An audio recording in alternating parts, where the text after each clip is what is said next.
up, guys? Back at the garage now, carrying on with a new project. This green Golf, got it about 2 months ago. Went down to the salvage yard, picked it up, got it on the trailer, got it back down here. The car was immobile, so we did some work on the suspension, changed the control arm and drive shaft, got the car running, so at least we could pull it inside at night and park it and pull it outside during the day when we needed the space to work. So yeah, so that's as much as we did on the car, and like I said, it's been sitting for 2 months, just being pulled in and out every day. From now, we're going to carry on with this thing. As you can see here, we've got some rear damage on the left rear quarter panel. It's been pushed in quite nicely here on the arch, and obviously it's pulled in here. I do have a used quarter section that we're going to be cutting this panel out of. So that's what we'll start with on this one.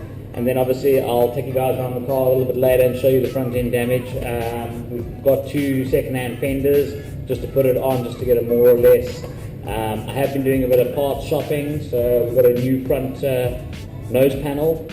That's already ready to go on. I've also got replacement right front a balance panel and chassis rail. So those are all brand new. This one on the back is a used item. Obviously the bolt-on panels, the fenders and whatnot, those are also used. But yeah. I've taken the wheel off, I've got some junk out of the boot. So what I've decided, I'm going to start with the bottom section over here. Pull this and then I'll work the skin the rest of it, and the rest of the panel out. I'm going to be using a hydraulic ram, or a quarter power as they call it. Basically it's just it's exactly that, it's a hydraulic jack.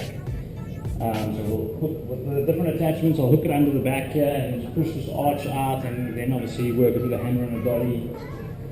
And then we may use a sliding hammer to try to pull the balance of the fender out, just to try to get the seams and everything down to its more or less original position before we'll actually go ahead and then obviously work the second hand one or the used panel on.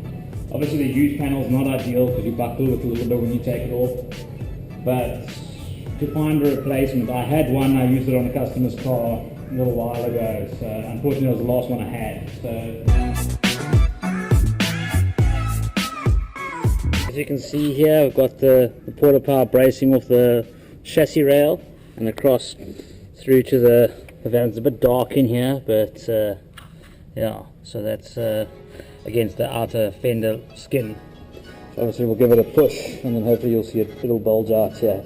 Like I said, we're not trying to make it perfect, we're just trying to push it out that the gaps to the boot up there, well obviously when it's down, so that the gaps here down this section are decent. Obviously with this being pushed in, that then comes up. So we want to obviously, when we push it out, that'll pull it back down. We can line up the edges again. So yeah, and that'll be the plan of attack. So if we can get that right, then obviously then we get to strip the fender off and put the other one on.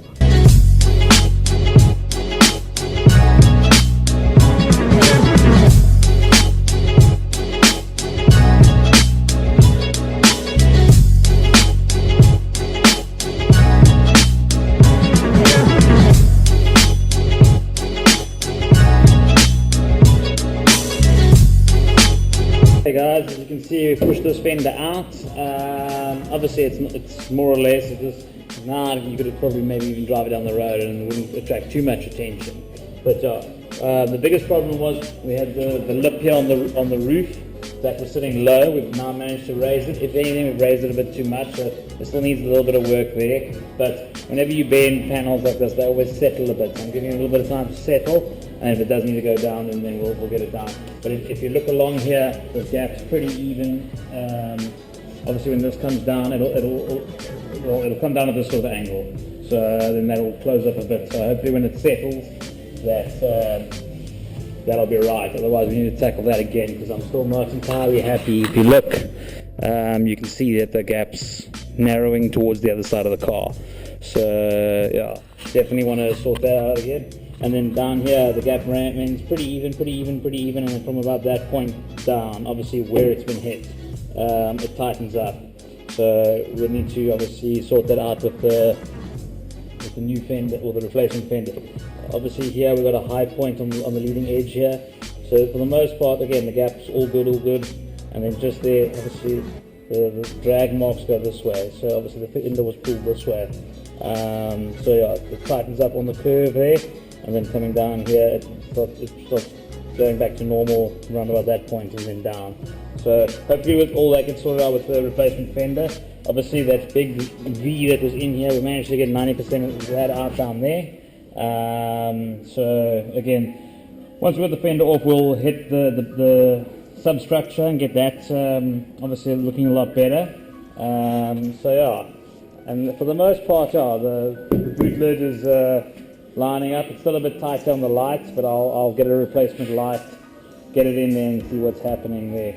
I think obviously once we're going to have to start replacing these panels to start lining all that up. So yeah. What's up guys, we're back at the workshop. It's the following day. Turn the car around, I'm going to start tackling this front end stuff, get the fenders off, bonnet off, cut the front panel off, get the engine out.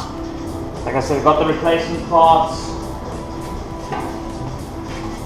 got a new chassis rail from the dealer. It'll obviously go in there. Busy deciding, after having a good look at the car this morning, whether I want to replace the valance or not, the side section the fender bolts up onto. It doesn't look that bad, just having a good look at it now. I've bought the part already, so it's here. If I want to fit it, it's a matter of lobbing this one off and then fitting the new one and painting it. But once the engine's out, I'm going to take a good look at it, see. These sides are pretty soft once you disconnect all the other bits. The front panel is the only thing that really connects to it as well. So once that's off, it should be fairly straightforward to straighten it out. The chassis rail's got a bit of a twist on it, so I don't really want to try and fix that. It's something that you'll always see every time you open the engine bay, that the rail's twisted. So I'm not a big fan of leaving that.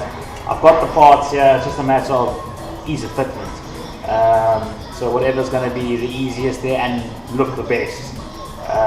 Obviously if I take the side balance off, there's a lot of trimming into the footwell of the car.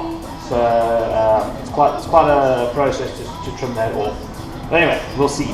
So yeah, I'm going to go ahead now, get all the panels off, get the engine out, get the front panel off, and from there we'll assess and go further. So,